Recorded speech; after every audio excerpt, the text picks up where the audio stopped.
Buenas tardes a todos, ¿qué tal estáis? Vamos a acercaros hoy en mi vídeo la figura de un rey de la Edad Media Baja conocido como el rey Caracerdo.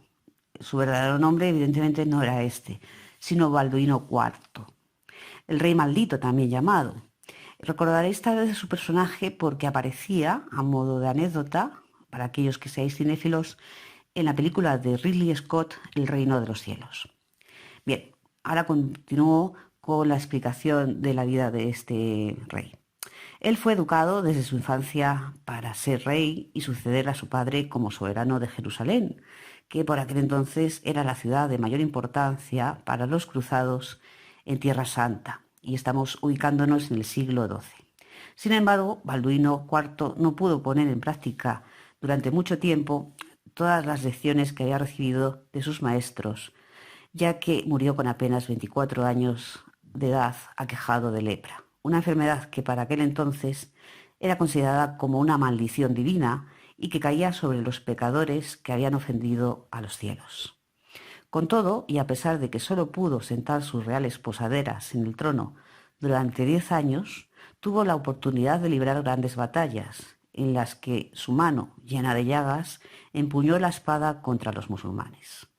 La más famosa fue la de Mongisar, en la que con apenas medio millar de jinetes y unos pocos miles de infantes hizo huir al gigantesco ejército del sultán Saladino, formado por unos 30.000 hombres.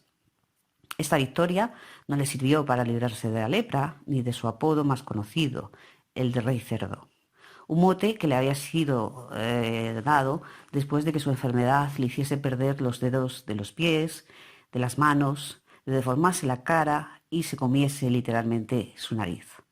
Para entonces, además, su cuerpo era incapaz de sentir el dolor provocado por un corte o el contacto con el fuego, un síntoma clásico de su particular maldición. Con todo, fue un soberano sumamente querido tanto por sus súbditos e incluso por sus enemigos. A principios del mes de abril es cuando se celebra cada año la última gran cruzada o batalla, mejor dicho, que se llama la toma de Acre, en la que queremos recordar un poco a nuestro Balduino. En la Edad Media, la enfermedad que padecía él era considerada una maldición, como ya os he dicho, enviada por Dios para castigar a los pecadores. Así queda claro en la misma Biblia, donde son múltiples los ejemplos en los que el Señor escarmienta a algún ser humano enviándole la lepra. Uno de ellos fue Ucías, a quien se define en el libro sagrado como descendiente de Salomón. Comenta la Biblia, tuvo ira contra los sacerdotes y le brotó la lepra en su frente. Y al mirarlo el sumo sacerdote vio la lepra en su frente y así el rey Ucías fue leproso hasta su muerte.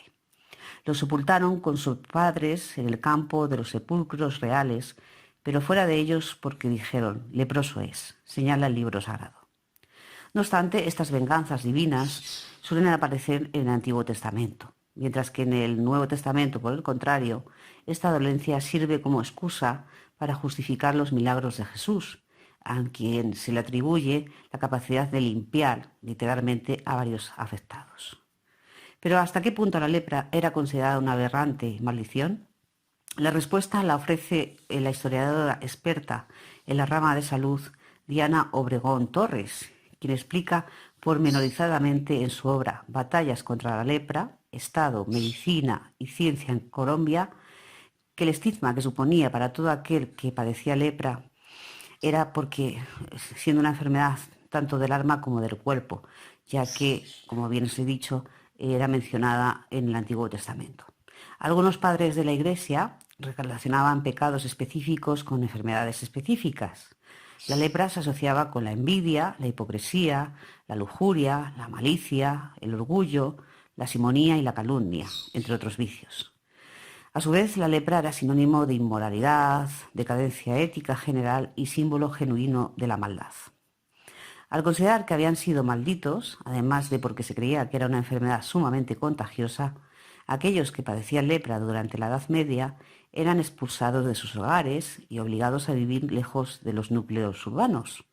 Con todo, hasta llegar a ese punto había que pasar por varias fases. La primera Como bien señala el doctor Enrique Soto Pérez de Celis en su dossier La lepra en la Europa medieval, era estar seguro de que el paciente padecía esta dolencia. Esta decisión podía ser tomada por el médico de la región, por el sacerdote y hasta por el barbero.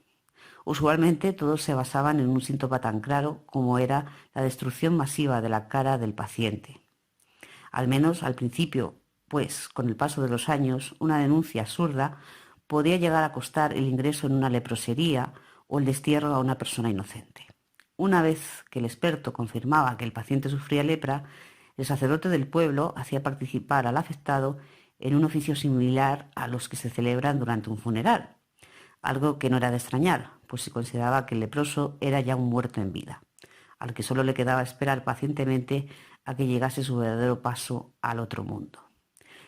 El sacerdote iba a su casa y lo llevaba a la iglesia entonando cánticos religiosos. Una vez en el templo, el sujeto se confesaba por última vez y se recostaba, como si estuviera muerto, sobre una sábana negra a escuchar misa. Terminada la homilía, se le llevaba a la puerta de la iglesia, donde el sacerdote hacía una pausa para señalar: ahora mueres para el mundo, pero renaces para Dios. Luego se llevaba al leproso a las afueras de la ciudad, donde se le daba una capucha negra, unas castañuelas para que avisara de su presencia al resto de los habitantes de la región, y se le obligaba a vivir alejado de la civilización.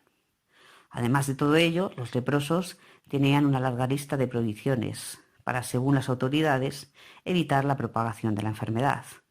Se les prohibía la entrada a iglesias, mercados, molinos o cualquier reunión de personas, lavar sus manos o su ropa en cualquier arroyo, salir de su casa sin usar su traje de leproso, tocar con las manos las cosas que quisiera comprar, entrar en tabernas en busca de vino, tener relaciones sexuales excepto con su propia esposa, conversar con personas en los caminos a menos que se encontrara alejado de ellas, tocar las cuerdas y postes de los puentes a menos que se colocaran los guantes, acercarse a los niños y jóvenes, beber en cualquier compañía que no fuera aquella de los leprosos y caminar en la misma dirección que el viento por los caminos.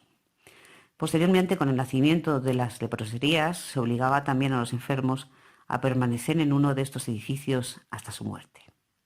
Pero volvemos de nuevo a nuestro personaje, porque diréis, ha hecho una explicación bastante extendida del tema de la lepra. La infancia de nuestro rey Balduino, del rey maldito.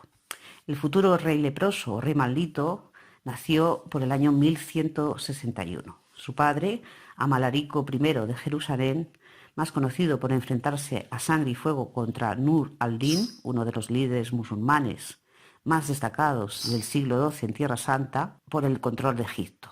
Su madre fue Inés de Courtenay, esposa y a la vez pariente lejana de Amalarico, un hecho que hizo que tuvieran que separarse, pues la ley de la época no permitía a un hombre ascender al trono si estaba casado con un pariente. A pesar de que la separación de sus padres podría haberle dejado fuera de la carrera por el trono, a Balduino se le reconoció rápidamente su derecho a gobernar. Por ello, desde pequeño fue educado por Guillermo de Tiro para ser rey. Este, en sus memorias, afirmó que el pequeño sentía gran interés por la historia y por las letras. A su vez, y tal y como afirma el historiador Michaud en su obra Historia de las Cruzadas, amaba la gloria, la verdad y la justicia.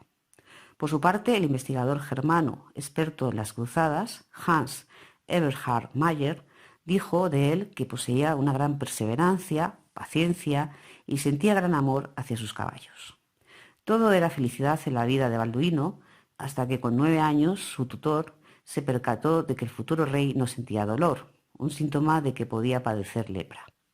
Así lo dejó explicado en su diario, recogido por Ángel Luis Guerrero Peral en su obra Manifestaciones neurológicas de la lepra del rey Balduino IV de Jerusalén.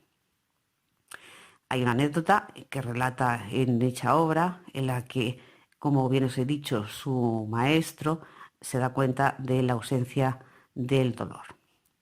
Bueno, pues una vez que se evidenció que comenzaba a padecer síntomas de la lepra, lo que puedo deciros es que la dolencia se confirmó todavía más cuando Balduino ascendió hasta el trono a la edad de 13 años tras la muerte de su padre.